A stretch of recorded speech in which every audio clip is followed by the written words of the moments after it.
Welcome once again to a new channel एकलव academy, the platform realising dreams.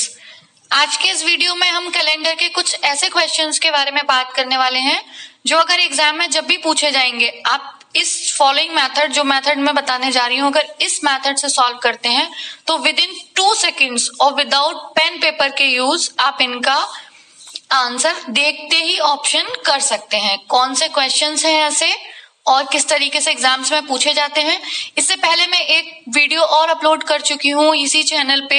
वो जो questions direct date देके कोई दिन पूछा जाता है कि इस दिन ये डेट को कौन सा दिन था, और तो उसमें जो कोडिंग का सिस्टम रहता है उसमें बिल्कुल भी नहीं है। आप उस वीडियो को देख लीजिए और आप कभी भी बिना कोड याद किए उस तरीके के सवालों का आंसर्स कर सकते हैं। आज के इस वीडियो में जो क्वेश्चंस हैं उसमें जनरली कोड की वैसे भी जरूरत नहीं पड़ती है, लेकिन बिना पेन पेपर के और विद इन 2 सेकेंड्स उसका आंसर कैसे कर सकते हैं ये हम जानते हैं। कौन से क्वेश्चंस हैं, किस तरीके से हैं।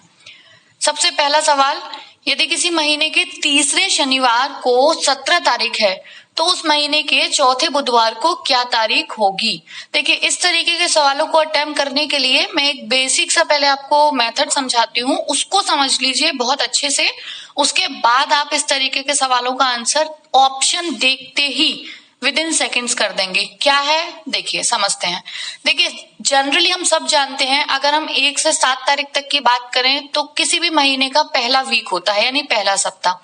8 से 14 तारीख तक दूसरा सप्ताह, 15 से 21 तीसरा सप्ताह, 22 से 28 चौथा, और 29, 30, 31 को जो भी दिन पड़ते हैं वो 5वें सप्ताह के होते हैं। इससे क्या लॉजिक है और कैसे हम समझ सकते हैं। देखिए, अगर मैंने बोला 15 तारीख को शनिवार पड़ा, अब मैं पूछूं 15 तारीख को जो शनिवार पड़ा वो कौन सा होगा, तो भाई 15 तारीख को कौन सा शुरू हो जाता है सप्ताह, तीसरा। तो ऑब्वियस है 15 तारीख को अगर शनिवार पड़ा है तो वो महीने का तीसरा शनिवार ही होगा। अगर मैं बात करूं 27 तारीख को गुरुवार पड़ा, तो 27 तारीख को जो महीना पड़ा होगा, क्योंकि 28 तक, 22 से लेकर 28 तक चौथा सप्ताह होता है, तो 27 तारीख को कोई भी दिन पड़ा हो वो चौथे सप्ताह का होगा। ठीक है, अब ये कॉन्सेप्ट किस तरीके से काम करता है ये आप समझ लीजिए। तो ये हमें पता तो था, बट इस तरीके के क्वेश्चंस में इसे कैसे अप्लाइड करना है ये देखते हैं। अब देखिए, यदि किसी महीने के तीसरे शनिवार को 17 तारीख है, तो हमें पता है 17 तारीख को शनिवार है तो वो तीसरा ही होगा। तो उस महीने के चौथे बुधवार को क्या तारीख होगी। देखिए, तीसरा जो वीक शुरू हुआ होगा 15 तारीख से शुरू हुआ होगा, तो शनिवार है तो 15 तारीख को क्या रहा होगा, गुरुवार। तो बुधवार तो रहा नहीं होगा तीसरे सप्ताह में, यानी कि अभी आगे आने वाले टाइम में ही तीसरा बुधवार आएगा, क्योंकि तीसरा जो सप्ताह शुरू हुआ है वो कब से शुरू हुआ है, 15 से। तो 15 को तो गुरुवार पड़ा होगा, 16 को शुक्रवार, 17 को शनिवार, तो अभी तीसरा बुधवार नहीं आया है। तो शनिवार के बाद बुधवार कब आता है, बहुत सिंपल सी चीज है, रविवार, सोमवार, मंगल, बुध, 4 दिन बाद। तो 17 और 4 21, यानी 21 तारीख को तीसरा बुधवार आएगा। और जब 21 को तीसरा बुधवार आएगा तो चौथा कब होगा, 7 दिन बाद। 21 और 7 28। किसी भी कैलकुलेशन की जरूरत नहीं है, किसी भी तरीके के अप्रोच की जरूरत नहीं है, बहुत सीधी सी चीज है जो हम बचपन से सुनते आ रहे हैं, first week, second week, third week, बस थोड़ा सा उसको माइंड में रखना है। यानी 17 तारीख का शनिवार, तो हमें पता है शनिवार के 4 दिन बाद, यानी रविवार, सोमवार, मंगल, बुध, 4 दिन बाद बुध आता है, यानी 21 तारीख को तीसरा बुधवार होगा, क्योंकि 21 तक तीसरा ही सप्ताह रहता है, और जब तीसरा है तो 7 दिन बाद चौथा। तो देखिए, सिंपल है, 28 तारीख, कोई लॉजिक, कोई सोल्यूशन, कुछ भी नहीं करना है। ठीक है, नेक्स्ट इस तरीके का सवाल इसी लॉजिक से समझते हैं। यदि किसी महीने का दूसरा सोमवार 10 तारीख का है तो उस महीने का चौथा शनिवार किस तारीख का होगा। देखिए, समझते हैं। अब मुझे पता है 8 से लेकर 14 तारीख तक दूसरा सप्ताह होता है, तो अगर 10 तारीख का सोमवार पड़ा है तो शनिवार 2 दिन पहले ही हुआ होगा, यानी 8 तारीख का शनिवार होगा। और 8 तारीख को कौन सा सप्ताह शुरू हो जाता है, दूसरा। तो बहुत सिंपल सी चीज है, दूसरा शनिवार कब हुआ, 8 तारीख का, तो 7 दिन बाद तीसरा होगा, 14 दिन बाद चौथा होगा। तो सिंपल है, क्या करना है, यानी दूसरा शनिवार 8 तारीख को, तो 7 और 7 14, 14 दिन बाद चौथा शनिवार हो जाएगा। तो कितना होगा, 8 और 14 22।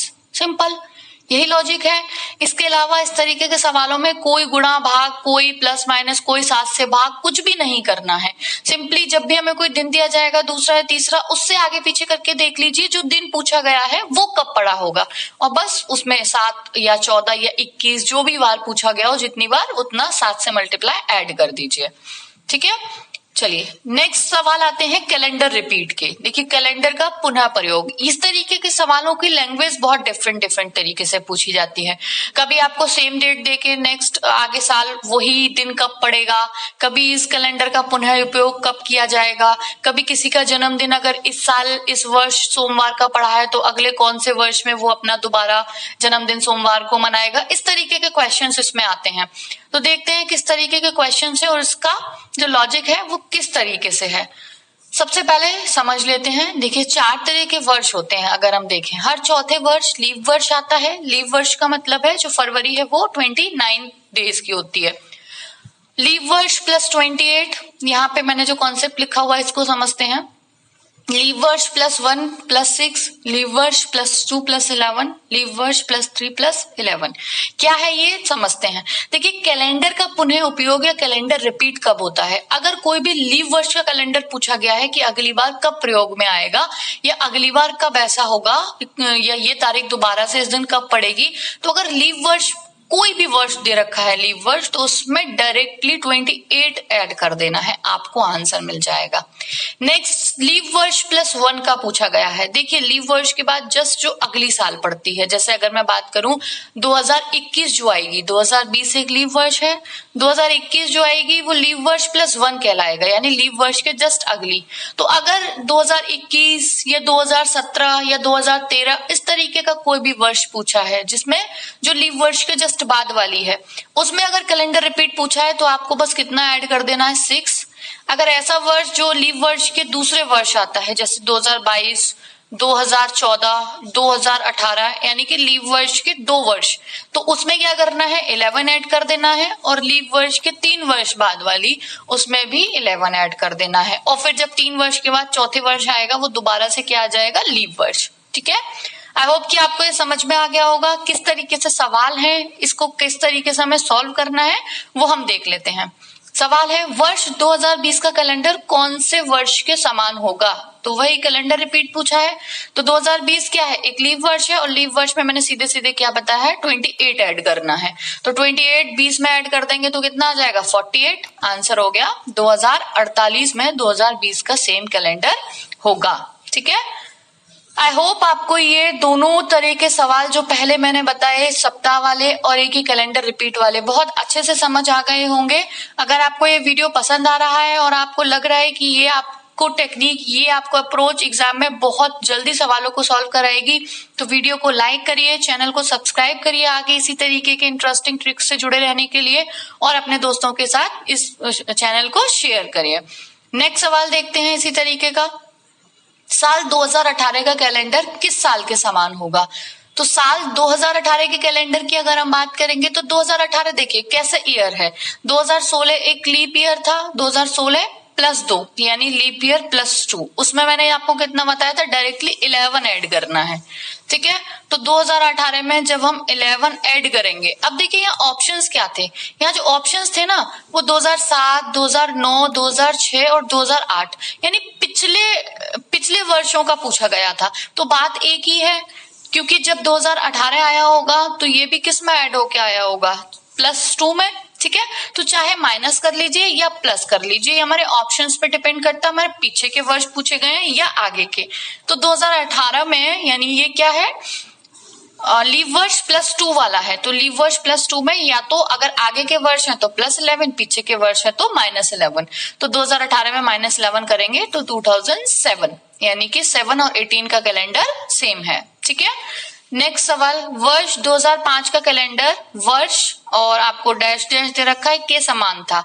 अब 2000 जो 5 है, अगर हम जस्ट पीछे वाली ईयर देखेंगे 2004 एक लीव वर्ष है और लीव वर्ष +1 है ये, और लीव वर्ष +1 में मैंने आपको कितना बताया था +6 यानी कि 2005 में अगर हम +6 करेंगे तो जो आंसर आएगा 2005 में अगर हम +6 करेंगे तो जो आंसर आएगा वो आएगा 2011। तो आंसर इसका होगा 2011। कॉपी पेन किसी की भी जरूरत नहीं है, सिर्फ सेकंड्स में 2 सेकंड्स के अंदर आपको बस सवाल देखना है, इतना ही टाइम लगना है। और ये जो सवाल है वो रेलवे एग्जाम 2014 में पूछा जा चुका है। नेक्स्ट इस वीडियो का लास्ट सवाल देखते हैं जो एसएससी सीजीएल 2011 में पूछा गया था।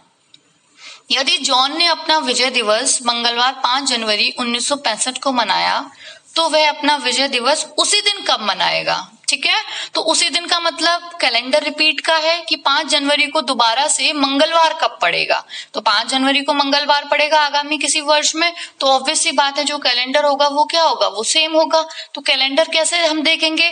अब यहाँ पे 1965, अगर मैं जस्ट पीछे वाला ईयर देखूं तो कितना होगा 1964, और 64 जो है वो एक क्या है, 64 एक लीव वर्ष है, और लीव वर्ष +1 है ये भी, और लीव वर्ष +1 में मैंने आपको +6 बताया है, तो 65 में अगर हम +6 करेंगे तो आंसर आएगा 5 जनवरी 1971। बस सिंपल है, कुछ भी नहीं करना, कोई कैलकुलेशन नहीं करनी है, बहुत सिंपल से ट्रिक्स और अप्रोच हैं, इनको आपको बेसिक सा समझना है और बस आंसर कर देना है। आई होप कि ये दोनों तरह के सवाल जो मैंने आपको बताए हैं बहुत अच्छे से समझ आ गए होंगे, और इसके साथ जुड़े रहने के लिए नए और वीडियोस कैलेंडर के या रीजनिंग के और भी टॉपिक्स या और सब्जेक्ट्स के और भी टॉपिक्स के ऐसे इंटरेस्टिंग वीडियोस के साथ जुड़े रहने के लिए आप चैनल को सब्सक्राइब कर लीजिए। वीडियो पसंद आया तो लाइक करिए और अपने दोस्तों के साथ शेयर करिए। तब तक के लिए thanks for watching this video. जल्द ही मिलते हैं नए किसी टॉपिक, नए किसी सब्जेक्ट के किसी इंटरेस्टिंग ट्रिक, इंटरेस्टिंग अप्रोच के साथ। Thanks again.